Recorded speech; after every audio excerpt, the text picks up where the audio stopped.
Hello, hello, hello. Merry Christmas. Christmas is the season to be jolly to me because our Savior came into the world during that time. But anyway, I am modeling my Christmas colors today, as you can notice. As you notice, see the Christmas colors I'm wearing? Red beads. But that's not the purpose for me being here today. The purpose for me being here today is to talk to you, just to chat with you a little bit. And how I'm going to govern that chat, I'm going to pull out two strips, maybe two or three strips, and I'm going to talk to those strips. That's going to govern my conversation today. No title, just speaking. Now, all these strips are in this bag. I'm going to put them out at random, one at a time, and I'll speak to that topic. So here I go for topic number one. And it's a little chat with Mary. Okay, here goes topic number one. It says, finding a compliment in all. Finding a compliment in all. So you can see it's kind of backwards. But anyway, inverted. Finding a compliment in all. Sometimes we tend to be critical. But most of the time, we try to be critical with the intention behind it. Now, for example, you might see someone on TikTok, or you might see someone on Facebook or YouTube or whatever, any social media platform. And you may not like what they have on because you may not think that it fits their body type. You may not think that it fits them, it complements them, and enhances them. But people tend to get a little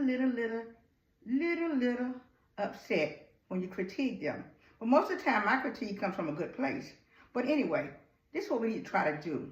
Find something to compliment there. For example, if you see a big old huge lady, real huge, huger than me, and she has all that pot belly and all that stuff on the side, and she's wearing a dress that does not compliment her body.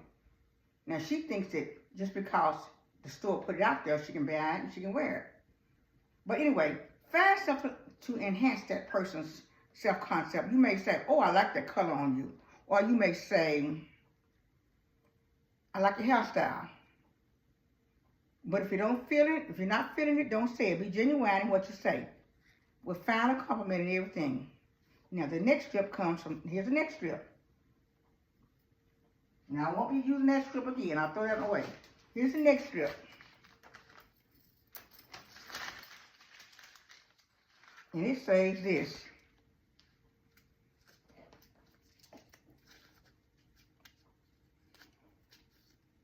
The parent is the first teacher. The parent is the first teacher. Now, I can talk to you on that because I'm an educator. But the parent is the child's first teacher because the parent is the first person, or the parents are the first people that the child is exposed to. So parents set the tone. Govern yourself accordingly. If you want this to be projected in your child, you project it toward them. If you want them to know the ABCs, you begin to teach them at an early age. If you want them to learn to be respectful of the elders, you let them see you being respectful toward elders. So remember, the parent is the child's first teacher, whether it be the husband, the wife, the girlfriend, the boyfriend, or whatever. Remember, the parent is the child's first teacher because they pick up their habits and their traditions from you. Second step, hold on. Now the second step reads this. Okay, now I'm not going to put, well, it's inverted, but I'm going to try to hold it to the camera. It goes like this.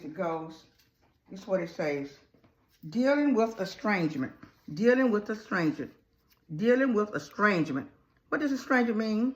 It's being separated or being disconnected from a loved one. Now, I'm sure you've seen all those topics on social media about estrangement. And we are experiencing it these days and time because the young people tend to want to do it their way.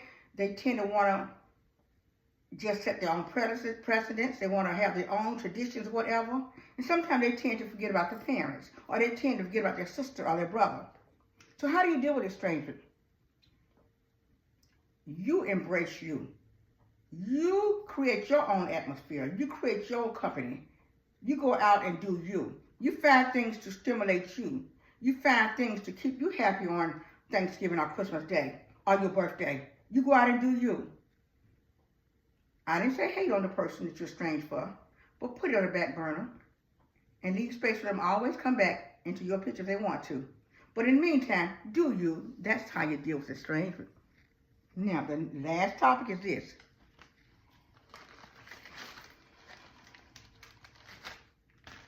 Okay, what does it say? Okay. It says, you never miss your water until your well runs dry. What? You never miss your water until your well runs dry. Now, what does that mean? When it's no longer there, you miss it.